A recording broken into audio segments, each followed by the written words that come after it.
लवकरच आपल्या लाडक्या बाप्पाचे आगमन होत आहे, तर बाप्पासाठी काहीतरी वेगळं म्हणून आपण बनवणार आहोत भरपूर दिवस टिकणारे ड्रायफ्रूट आणि खजूरचे मोदक, ते पण एकदम हेल्दी.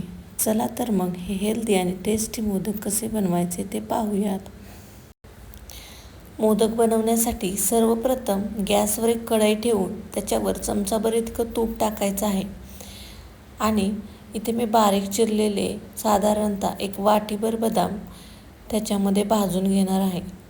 बदाम तुपामध्ये भाजल्यामुळे त्याची चवही छान लागते आणि मोदक आपले जास्त काळ टिकतातही. म्हणून त्याला 3 ते 4 मिनटं एकदम मंद आचेवरती आपण छान असं परतून घेणार आहोत. आपले बदाम छान भाजून झालेत. आता आपण त्याला एका ताटामध्ये काढून घेऊयात. बदाम प्लेटमध्ये काढून घेऊया आणि त्याच कढईमध्ये एक वाटीभर वाळके खिसलेले खोबरे आपण मंद आचेवरती 2 ते 3 मिनटं परतून घेणार आहोत. खोबरं हे पटकन भाजतं, त्यामुळे खोबऱ्यालाही 2 ते 3 मिनटं परतल्यानंतर आपण त्याला एका ताटामध्ये काढून घेऊयात. आपलं खोबरं छान असं भाजलंय, त्याला आता आपण एका ताटामध्ये काढून घेऊयात.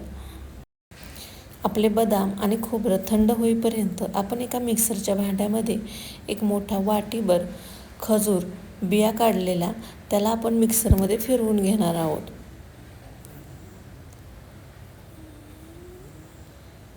आता त्याला आपण कढईमध्ये एक 2 ते 3 मिनटं एक चमचाभर तूप टाकून परतून घेणार आहोत. त्याच्यामुळं आपला मोदक बनवताना छान असं बाइंडिंग येतं.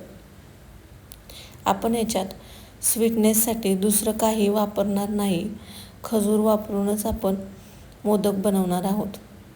2 ते 3 मिनटं आपण त्याला स्पॅच्युलाच्या मदतीनं छान असं दाबून परतून घ्यायचं आहे, म्हणजे ते छान असं मॅश होतं आणि आपलं मोदकाला छान असं बाइंडिंग येतं. आता खजूर व्यवस्थित असा भाजून झालाय.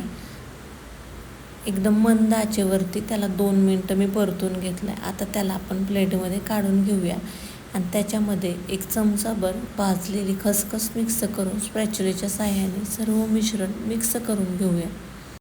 आता सर्व व्यवस्थित मिक्स झालंय. आता त्याला आपण हाताच्या साहाय्याने ते खोबरं आहे त्याला मॅश करत त्याचा एक आता गोळा बनवून आणि खोबरं आणि बदाम आणि आता मोदक बनवण्यासाठी मोदकाच्या साच्यामध्ये हे मिश्रण घालून आणि मी तुम्हाला एक मोदक तयार करून दाखवते. ते मिश्रण दाबून आपण त्याच्यामध्ये भरूया आणि आपला मोदक छान असा तयार होतो.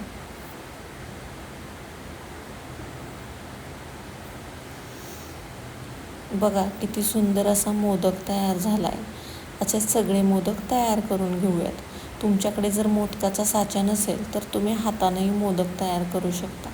मी तुम्हाला एक मोदक तयार करून दाखवते. एक गोल करून त्याला हाताच्या साहाय्याने मोदकाचा आकार द्यायचा आहे आणि तुमचा मोदक बिना साच्याचा सुद्धा तयार होतो. अशा प्रकारे सगळे मोदक एक एक करून तयार करून घेऊयात. बघितलं किती सोपे आहेत मोदक बनवायला. एकदम 15 ते 20 मिनिटात बनवून तयार होतात. तुम्हालाही अशा साध्या सोप्या आणि हेल्दीच रेसिपीज बघायला आवडत असतील तर चॅनलला एक लाईक आणि सबस्क्राईब नक्की करा. धन्यवाद.